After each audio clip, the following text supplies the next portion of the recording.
39절 말씀이 되겠습니다. 말씀이 조금 깁니다.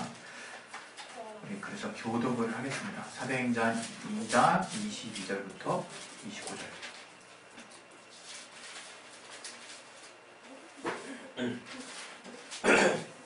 예, 사도행전 2장 22절부터 29절까지 39절까지 우리 찾으셨으면 제가 먼저 교독하고 여러분이 뒤따라서 번갈아 가면서 읽겠습니다. 이스라엘 사람들아, 이 말을 들으라. 너희도 아는 바에 하나님께서 나사렛 예수로 큰 권능과 기사와 표적을 너희 가운데서 베푸사 너희 앞에서 그를 증거하셨느니라. 그가 하나님의 정하신 뜻과 미리 아신 대로 내어준 바 되었거늘 너희가 법 없는 자들의 손을 빌어 못 박아 죽였으나 하나님께서 사망의 고통을 풀어 살리셨으니 이는 그가 사망에게 매어 있을 수 없었습니다. 다시 저를 가리켜 가로되 내가 항상 내 앞에 계신 줄 배웠으며 나로 요동치 않게 하기 위하여 그가 내 우편에 계시도다. 이러므로 내 마음이 기뻐하였고 내 입술도 즐거워하였으며 육체는 희망에 거하리니 이는 내 영혼을 음부에 버리지 아니하시며 주의 거룩한 자로 썩음을 당치 않게 하실 것입니다. 주께서 생명의 길로 내게 보이셨으니 주의 앞에서 나로 기쁨이 충만하게 하시리로다 하였으니 형제들아, 내가 조상 다윗에 대하여 담대히 말할 수 있노니 다윗이 죽어 장사되어 그 묘가 오늘까지 우리 중에 있도다. 그는 선지자라. 하나님이 이미 맹세하사 그 자손 중에서 한 사람을 그 위에 앉게 하리라 하심을 알고 미리 보는 보로 그리스도의 부활하심을 바라되 저가 음부에 버리지 않고 육신이 썩음을 당하지 아니하시리라 하더니 이 예수를 하나님이 살리신지라. 우리가 다 이 일의 증인이로다. 하나님이 오른손으로 예수를 높이심에 그가 약속하신 성령을 받게 받아서 너희 보고 듣는 이것을 도와주셨느니라. 다윗은 하늘에 올라가지 못하였으나 친히 말하여 가로되 주께서 내 주에게 말씀하시기를 내가 내 것으로 내 발등상 되게 하기까지 너는 내 옆편에 앉았으라 하셨도다 하였으니 그런즉 이스라엘 온 집이 정녕 알지니 너희가 십자가에 못 박은 이 예수를 하나님이 주와 그리스도가 되게 하셨느니라 하니라. 저희가 이 말을 듣고 마음에 찔려 베드로와 다른 성도들에게 물어가로되 형제들아, 우리가 어찌할 거니를. 베드로가 가로되 너희가 회개하여 각각 예수 그리스도의 이름으로 침례를 받고 죄사함을 얻으라. 그리하면 성령을 선물로 받으리니 이 약속은 너희와 너희 자녀와 모든 먼데 사람 곧 주 우리 하나님이 얼마든지 부르시는 자들에게 하신 것이라 하고. 예, 하나님 우리에게 말씀을 통해서 약속을 하셨습니다. 그래서 우리가 이 말씀을 단지 그냥 받고 또 그렇구나 하고 깨닫는데 멈추는 것이 아니라 이 말씀을 우리가 순종했을 때 하나님의 약속이 우리 가운데 응해지고 하나님이 우리 가운데 그 약속을 시행하시는 구체적인 역사를 우리가 볼 수 있는 것입니다. 오늘 이 시간 여러분 기도하실 때 다른 어떤 것보다도 하나님의 말씀에 집중하십시오. 하나님이 우리에게 무엇을 주시려고 하는지를 집중하세요. 집중하시려고 하실 때 하나님이 또 은혜를 또 어떤 은혜를 주신지를 깨달을 수 있을 것입니다. 방에는 언제나 있는 것이니까 우리가 정말 예수 안에서 은혜 받을 수 있도록 오늘 이 말씀을 통해서 은혜 받을 수 있도록 이 시간 우리 말씀을 통해서 은혜 받을 수 있도록 해달라고 우리 기도하겠습니다. 하나님 아버지, 우리 가운데 정말 이 말씀을 통해서 은혜 받을 수 있도록 아버지 역사해 주시옵소서. 아버지 정말 우리 가운데 깨닫게 주시고 역사하여 주시옵소서. 아버지 부끄러운 데 주시옵소서. 하나님이 정말 알게 하시고 주시는 은혜가 우리 안에 넘칠 수 있도록 아버지 도와주신 데 주시옵소서. 아버지 성령 충만하게 하시고 아버지 부끄러워 주신 데 주시옵소서. 아버지 주님의 알게 하시고 역사하여 주시옵소서. 깨닫게 하신 데 주시옵소서. 주여 정말 우리를 붙들어 주시옵소서. 주 우리 가운데 함께 하시고 역사해 주시니 싸우며 주 예수 이름으로 기도했습니다. 아멘. 하나님 우리를 사랑하시는 분이십니다. 하나님이 처음에 인간을 창조하셨을 때 우리도 잘 또 여러 번 들었던 것도 잘 아는 바와 같이 우리를 그냥 보통 그냥 다른 피조물과 같이 지으시지 않으셨어요.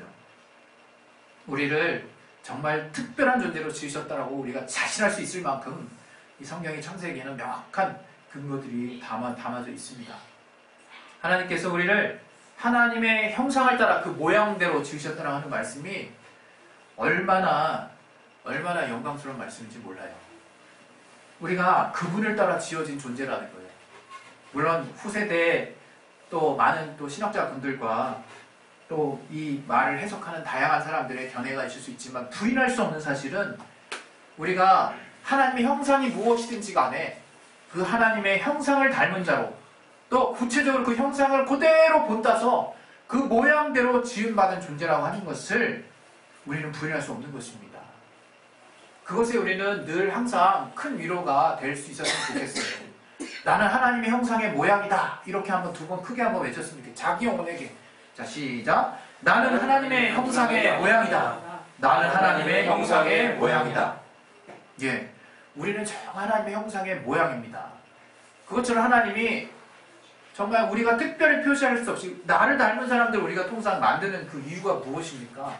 우리 사람들에게 있어서 나를 닮은 무엇인가를 우리가 만들거나 나를 닮은 누군가를 어떤 제자를 삼고자 할 때 특별한 애착이 없는 한 그런 일을 하지 않습니다. 우리가 우리의 성품을 통해서 하나님을 닮아갈 수 있도록 하나님을 알 수 있도록 또 인간의 또 성품이라는 것을 우리에게 또 허락하셔서 감사해요. 하나님이 우리에게 또 자신을 닮은 형상의 모양대로 우리를 지으셨다는 것 자체가 하나님 우리를 향한 얼마나 큰 또 사랑의 마음이 있다는 것을 우리가 알 수 있을 뿐만 아니라 또 만물을 친히 그 이름을 다 불러서 그 이름을 또 명명하게 하셨어요. 우리가 사실 우리 성경대로 하면 모든 이 땅에 존재하는 것들의 동식물들의 이름이 실제로 우리 인간들이 다 또 그렇게 명명했지만 또 일부는 그냥 우리 사람 편하게 사람들끼리만 알아듣는 거 아니겠냐 이렇게 그냥 편하게 비하해서 또 설명할 수 있을 것 같아요. 그러나 그런 게 아니라는 거죠. 하나님이 허락하셔서 저들 각자에게 이름을 또 부여할 수 있도록 하셨어요. 또 하나님이 우리 인간이 최초에 또 범죄를 하게 됐을 때 아담아 내가 어디 있느냐 이렇게 그 아담을 부르셨어요. 거기서 성경의 창세기에는 아담을 부르시면 내가 어디 있느냐 이렇게 말하지만 아담아 내가 어디 있느냐 이제 이렇게 말하셨다는 거예요. 그래서 우리를 구체적으로 지명하시고 바로 우리에 대한 하나님의 어떤 무한한 관심과 사랑이 있다라고 하는 것을 우리가 잘 알아야 하는데 오늘 특별히 저와 여러분이 더 구체적으로 알기를 원하는 것은 이러한 하나님의 사랑이 온 인류를 향한 사랑이 맞고 더불어서 또 이 교회의 공동체 이 주님의 몸이 되시는 교회 안에 또 주신 사랑도 맞고 하지만 더 나아가서 우리의 신앙의 실제에 있어서는 우리 각자가 하나님과의 구체적인 사랑의 관계가 형성이 돼야 된다는 것이에요. 그 하나님과의 개별적이고 구체적인 사랑이 없이는 우리가 신앙생활을 진행하기가 어렵습니다. 우리는 무언가를 배우는 게 아니에요. 우리가 처음에 예수를 믿고 처음엔 몰랐지. 몰라서 제일 처음 배웠던 게 뭡니까? 예수가 나의 구주라는 거예요. 그래서 예수를 주로 시인하라는 거예요. 빨리 그걸 시인하라는 거예요. 저를 인도하셨던 분도 또 많은 분들이 그랬어요. 일단 입으로 예수를 시인하래. 그냥 마음에서 그냥 우러나오지도 않는데 그냥 마음으로 딱 시인하니까 곧바로 하셨던 얘기가 이제 나 구원 받았다는 거예요. 사실 그 사건에 많은 그 비하인드 스토리가 있겠죠. 그 사건이 어떻게 해서 이루어지는 거냐? 사실은 내가 그렇게 인정을 했더니 하나님이 그 인정한 걸 보시고 감동하셔서 우리는 이렇게 설명합니다. 그러나 정말 제 중심은 알고 있죠. 내 죄사함 받았다는 말에 제가 감동을 받은 거예요. 그 말에 감동을 받아서 마음이 갑자기 확 열리더라고. 물론 하나님께 우리가 우리의 입술로 하나님께 정말 나의 주인은 주님이십니다라고 고백하는 그 문자적인 누군가 시켜서 따라하는 그 고백이 어떤 의미가 있는지 정확히 정말 몰라요. 하나님이 어떻게 여기실지. 그러나 분명한 것은 이제 우리의 신앙생활이라고 하는 것은 나의 중심이 하나님을 부르는 거거든요. 내 마음이 하나님을 찾는 거예요.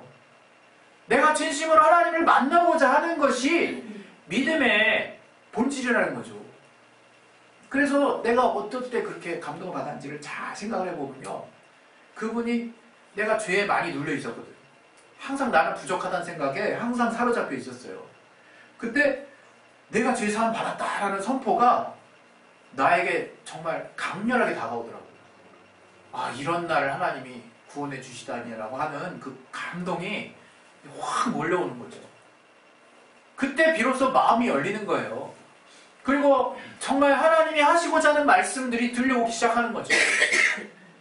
근데 우리는 흔히 이거를 마치 성경을 그렇게 안다라고 하는 분들도, 또 신앙을 그렇게 하신 분들도 여전히 성경 안에서 법칙을 찾아내고 있어요. 성경 안에서 논리를 찾아내고 있고, 이렇게 해서 이렇게 예수 이름을 믿는 것은 하나님을 영접하는 것과 같으니까 이퀄 이것이고 하나님을 받아들이는 것이고, 그래서 하나님이 우리에게 오시는 거야. 이렇게 단순히 그냥 어떤 마치 공식인 것처럼 우리가 받아들이고 있을 때가 있다 이거예요. 사실 이 성경에 예수 시대의 바리새인과 서기관들이 왜 책망을 받았는지는 우리가 너무나 잘 알고 있지 않습니까? 저들의 외식에 있다는 건데, 그 외식이 어떠한 외식이었냐 이거예요. 그냥 그 이스라엘이 멸망하고 그 성전 불패라고 하는 그 저들의 신앙의 깊은 자부심이 완전 바벨론에 의해서 철저하게 무너져 버렸을 때, 이 저들이 다시금 이제 이스라엘 돌아와서 또 로마의 압정 안에 있을 때 우리가 이렇게 신앙이 형편없이 무너졌던 그 이유가 무엇일까를 많이 고민했겠죠. 그래서 나름대로 연구한 결과, 나름대로 고민한 결과 이제 다양한 이제 분파들이 나타나게 됐어요. 그 중에 가장 상징적으로 나타냈던 분파가 정말 바리새인들이었죠. 그 바리새인들이 하나님의 말씀을 이제 그 율법이라고 하는 하나님의 말씀을 이제 파기 시작했어요. 그런데 어떻게 팠습니까? 율법을 잘 지키자라고 했던 저들의 의도는 좋았는데, 그 율법이 원하는 것, 율법이 정말 요구하는 것에 대한 그 본질을 몰랐다 이거예요. 바로 율법을 통해서 우리는 하나님께 나아가는 거예요. 하나님께. 율법을 통해서 무언가를 우리가 지켜내서 득의를 하게 되는 것이 아니라, 무슨 법칙을 말하고 무슨 원리를 말하는 것이 아니라, 그 안에 뭔가 신비한 무언가가 담겨있는 것이 아니라, 사실은 그 말씀을 하신 하나님께로 돌아가고, 그 말씀을 순종했을 때 하나님의 성품으로 돌아가고, 우리가 하나님을 닮아가는 하나님의 자녀로서의, 하나님의 백성으로서의 삶을 살 수 있게 된다는 것을 저들은 알지 못했던 거예요. 저들은 그래서 단지 그 말씀을 어떻게든 정말 자기네들이 해석해서 구체적으로 순종할까에만 다 이렇게 열심을 다했던 것입니다. 그 결과가 어땠습니까? 주님이 아주 신랄하게 저들을 비판하고 있습니다. 신랄하게. 정말 회칠한 무덤이라면 말 다 했죠. 회칠한 무덤. 수박 겉핥기라는 거예요. 수박 겉핥기. 우리나라 속담으로. 아무리 그 단단한 수박 멋있게 생기고 맛있게 생긴 거 그냥 겉만 핥고 있으면 무슨 소용입니까? 그 내면의 그 뻘건 그 내용물을 직접 입에 담아서 먹어야 그 수박이 시원하고 정말 맛있는 걸 알지. 그냥 단단한 수박 겉만 핥고 있으면 수박의 내용을 알 수 있느냐 이거예요. 전혀 알 수 없다. 저들은 말은 번들하게 하지만 정말 늘 저들의 삶이 어불성설과 같다. 어불성설과 같았다. 말은 말했지만 말이 되지가 않아. 얼마나 웃긴 한자 조금입니까? 어불성설. 말은 말이지만 말을 이룰 수 없다. 정말 저들은 그렇게 말로 정말 그럴듯하게 하나님을 사랑하는 마음들을 정말 표현하고, 또 육신의 행위로도 또 그렇게 다른 이들 앞에 보였지만 정작 중요한 것이 다 빠져 있었다 이거예요. 바로 하나님이 지적하셨던 것처럼 의와 인과 신이라는 말씀을 드렸죠. 하나님이 저들에게 정말 경고하셨어요. 너희들은 의와 인과 신을 버렸다. 하나님이 의롭게 여기시는 가치를, 또 하나님이 긍휼히 여기시는 가치를, 또 하나님이 그 믿음을 통해서 또 우리와 또 역사하시는 그 세 가지를 저들이 그냥 쉽게 그냥 내버린 거예요. 쉽게. 우리가 지금 신앙생활 할 때 교회 안에서 바리새인이 설마 그렇게 하나님께 대한 마음이 전혀 없었을까? 그렇게 보지 않잖아요. 우리 절대 그렇게 보지는 않잖아요. 지금 우리가 뭔가 배운 게 있고 바리새인에 대해서 하도 안 좋은 의식들로 그냥 성경을 읽어서 그렇지, 바리새인, 그 당시 예루살렘에 있는 이스라엘 사람들이 바리새인을 볼 때, 또 바리새인 스스로도 하나님과 상관없는 자라고 스스로 생각했겠습니까? 이스라엘이 또 그렇게 생각했습니까? 바리새인은 최소한 하나님께 대해서는 열심히 있는 자라고 다들 생각했어요. 지금 우리 중 상당수가 하나님께 대한 열심히 있는 자라고 그렇게 여길 수 있다 이거예요. 그러나 정작 하나님이 다 보실 때는 수박 겉핥기 같은 정말 아무것도 내면이 하나님이 기대할 만한 것이 없을 수 있는 그런 사람이 있을 수도 있다는 거예요. 특히 우리가 교회 안에서 예배를 드릴 때 오늘 이 사도행전 2장의 말씀 이 앞부분 22절부터 봤죠. 베드로가 지금 하나님의 저들이 죽인 그 예수를 하나님이 어떻게 살려시는지를 쭉 얘기를 하는 거예요. 지금 저들 앞에. 그러면서 어떤 변화가 있었습니까? 저들이 지금 마음에 깊은 찔림이 이제 오기 시작한 거예요. 바로 그거라 이거 그거. 신앙이 그거예요. 신앙이. 비단 여기서는 회개와 관련된 부분이에요. 회개와 관련된 부분. 우리 안에 우리의 마음에 깊숙한 곳에 울림이 있어야 된다. 울림이. 찔림이 있어야 된다는 거예요. 감동이 있어야 된다는 거예요. 하나님께 받은 말씀에 대한 내 안에 울렁거림이 있어야 되는 거예요. 어떻게 그게 없이 신앙생활하고 말씀을 받았다라고 하고 글을 하나님의 말씀을 읽었다라고 말씀을 할 수 있습니까? 그거 그냥 연습했나 보지요. 그냥 한번 눈팅으로 그냥 쑥 흘러 그걸 봤다라고 생각하지 말자 이거야 앞으로. 그걸 하나님의 말씀 우리 읽었다라고 얘기하지 말자는 거예요 우리가. 왜? 하나님도 인정하지 않으시는 신앙을 가져서 뭐합니까 우리가? 우리의 내면에 우리의 중심에 늘 우리가 하나님을 만나지 않는다면 그걸 향한 갈급함이 없다면 하나님 향해서 내가 접점을 만들고 있지 않다면 그렇게 교회 안에 와서 예배하고 기도하고 말씀 보고 교제하고 헌금하는 그 신앙생활이 무슨 의미가 있겠냐고. 무슨 의미가 있겠냐고. 저는 교회의 공동체를 너무나 귀한 것으로 생각합니다. 왜? 교회는 모여야 해요. 왜? 주님이 몸으로 모이게 하셨으니까. 우리가 모여야 우리가 몸인 걸 알지.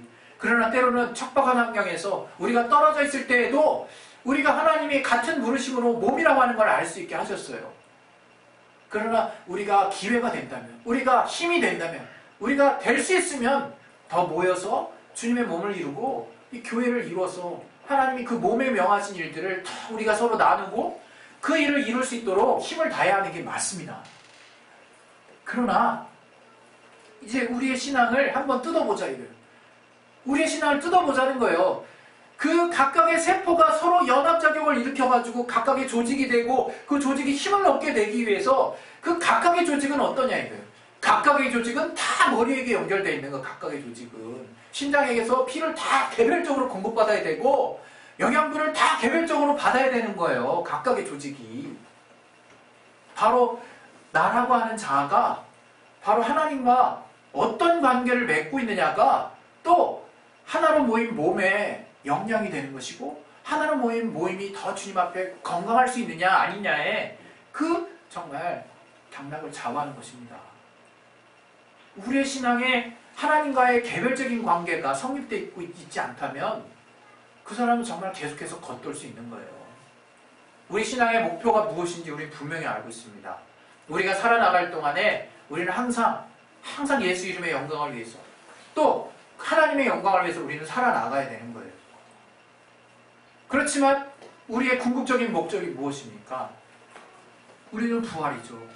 우리가 주님과 같이 먼저 정말 하나님의 부활의 첫 열매가 되신 그 예수처럼 예수님께서 우리에게 처소를 예비하신다고 말씀하신 것처럼 그 말씀을 우리가 철석같이 믿고 우리도 또한 그날에 부활할 것을 믿고 그 목표를 향해서 우리가 막 선한 싸움을 하면서 달려나가는 게 우리의 신앙생활이겠죠.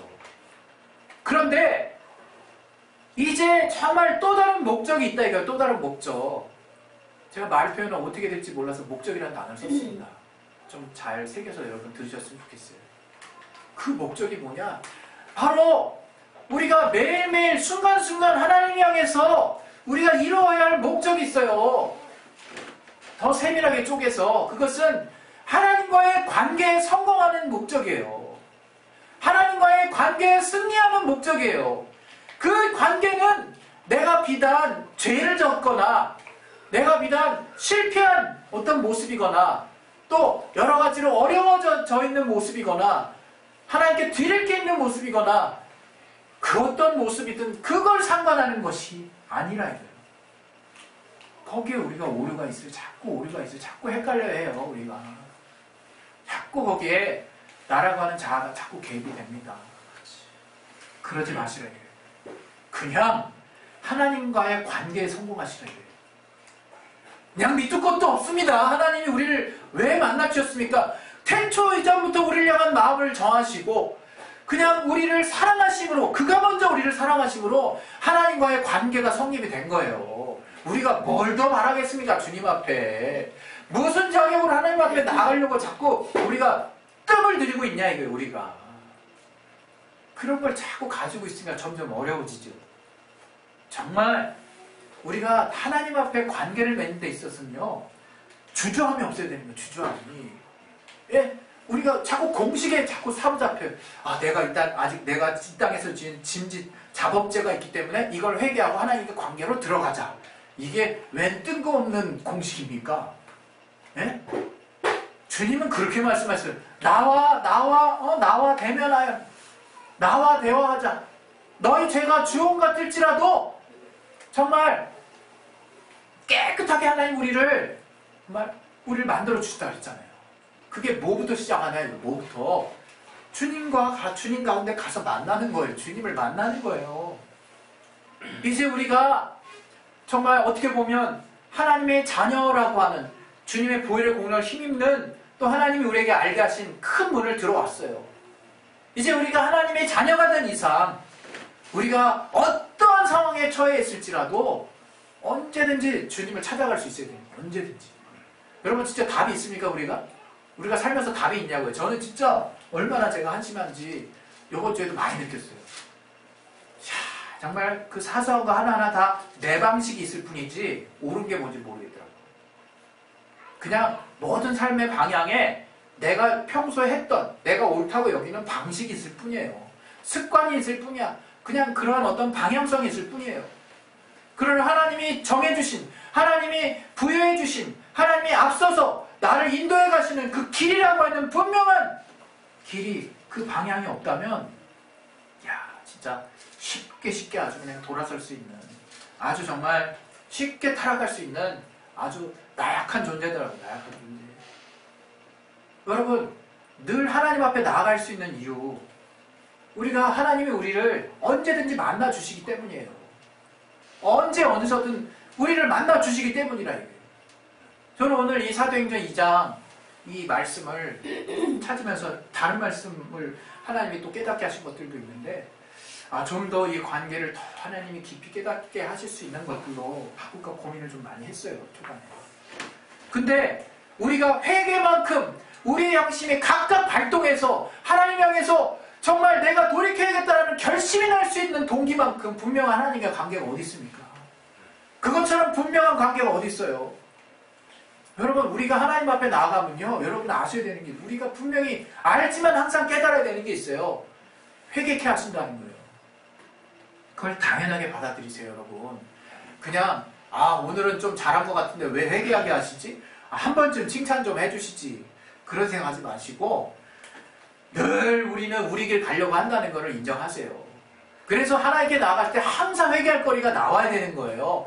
나올 수밖에 없는 거예요. 그게 이상한 게 아니야. 그게 바로 하나님과 관계 맺는 비결인 거예요. 아주 정상적으로 관계를 맺고 있는 상황인 거라는 거죠. 근데 자꾸 여러분 우리가 우리의 행위나 우리가 가지고 있는 어떤 옳음에 대한 어떤 행위의 기준이 조금이라도 있다 보면요 그 회개가 껄끄러워지기 시작해요.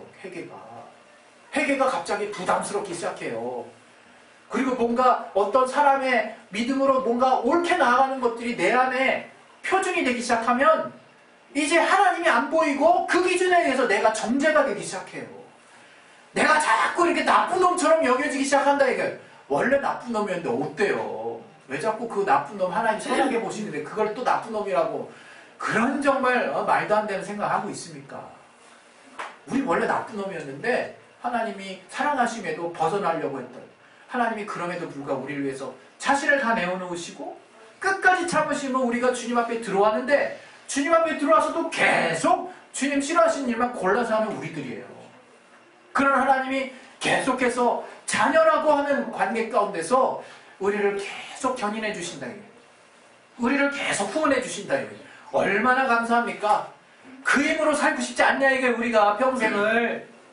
왜 엄한 다른 가치를 가지고 나를 헷갈리게 하고 부담스럽게 하고 힘들게 하냐 이거예요.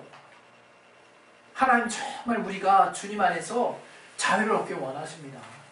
그 말씀 안에 들어가서만이 자유가 있는 거예요. 말씀 안 믿으면 어렵지. 말씀을 받아들이지 않고 있으면 어렵습니다. 왜? 이 눈앞에 보이는 환경이 어때요? 더 리얼하거든. 더 확실하게, 더 감정적으로, 더 느낌적으로, 더 감각적으로 확실하게 나에게 사인을 보내긴 하거든. 근데 그런 나의 육신이 막 총체적인 사인을 보내는 자아를 잠깐 내려놓고 내 영이 보내는 엄청난 사인, 성령께서 감동하시는 계속된 사인을 잠잠한 가운데 들어보세요. 평안해지는 거예요. 그냥 평안해지는 거예요.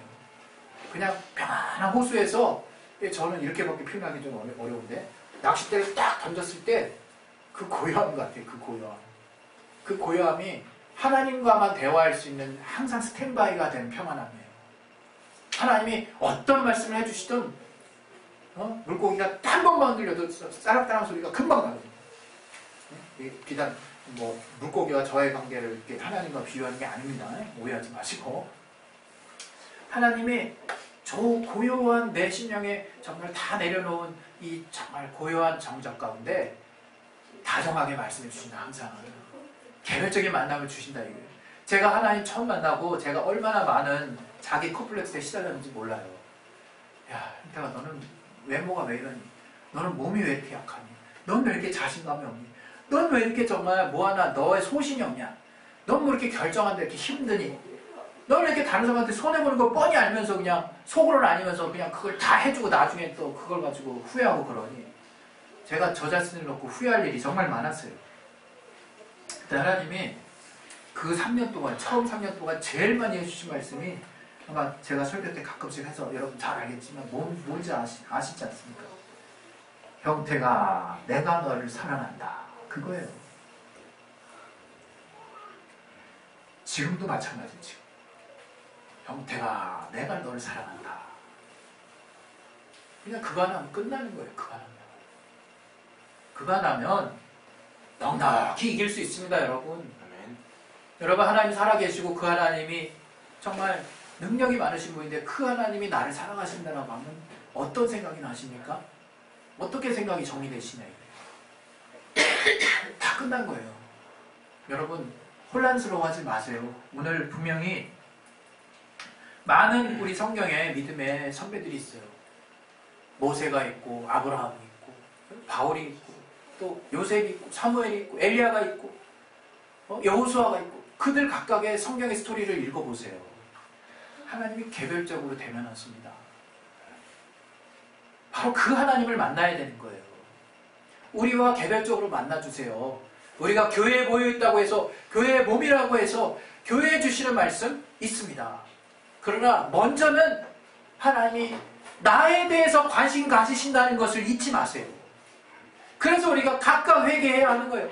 각각 우리의 하나님, 나의 하나님을 만나야 되는 거예요.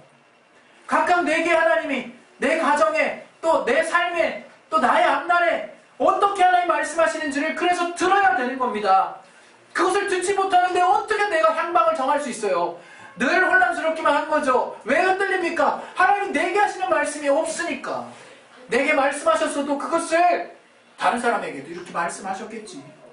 아니면 우리에게 하시는 말씀인데 뭘? 왜 하나님이 나에게 계속 두드리시는 말씀을 보편화시키시고 왜 자꾸 전체로 바깥으로 내밀어 버리세요? 내게 지금 계속 하시고 싶어 하신다, 하나님. 아브라함아 부르셨던 것처럼 모세는 이제 다른 선지자들한테는 꿈으로 또는 이상으로 보였던 것 같이 아니하면 내가 이 모세를 정말 나의 온 집에서 충성되게 헌신한 것을 내가 보았고 저와는 내가 그렇게 하지 않는데 저와는 직접 대면해서 말하겠다는 걸 하나님께서. 지금 우리의 신분이 어떠냐 이거예요. 자녀의 자녀. 아버지가 자녀에게 막 비유로 얘기하십니까? 자녀에게 막 아모코드 던져놓고 그거 하나 딱딱딱 해석하라고 그렇게 하시냐 이거예요. 아니라 이게 그냥 하나님의 자녀이기 때문에 그 하나님의 말씀을 언제든지 어떤 상황이든지 우리가 어떤 상황에 처했든지 간에 계속해서 던져주시려고 하신다 이거예요. 여러분, 우리가 하나님을 오해하지 말아야 합니다. 하나님이 우리의 이름을 불러주실 때 우리가 정말 그 하나님이 우리의 이름을 불러주셔서 우리와 관계하실 때 우리가 하나님과 소통하실 수 있으셔야 돼요. 여러분, 우리 신앙이 성장하는 게 뭐 때문에 성장하겠습니까? 바로 우리가 하나님의 말씀을 듣고 하나님이 우리의 이름을 불러주시고 또 우리와 구체적으로 정말 소통하신다는 것을 우리가 알기 때문이에요. 정말 우리는 믿음이 있어야 되는 것입니다. 정말 이 시간에 정말 우리가 이제 하나님 앞에 나왔는데 우리가 말씀 하나 보고 우리가 이제 또 우리 이제 기도를 하도록 하겠습니다. 자, 우리 보겠습니다. 우리 이사야 38장 5절. 이사야 38장 5절.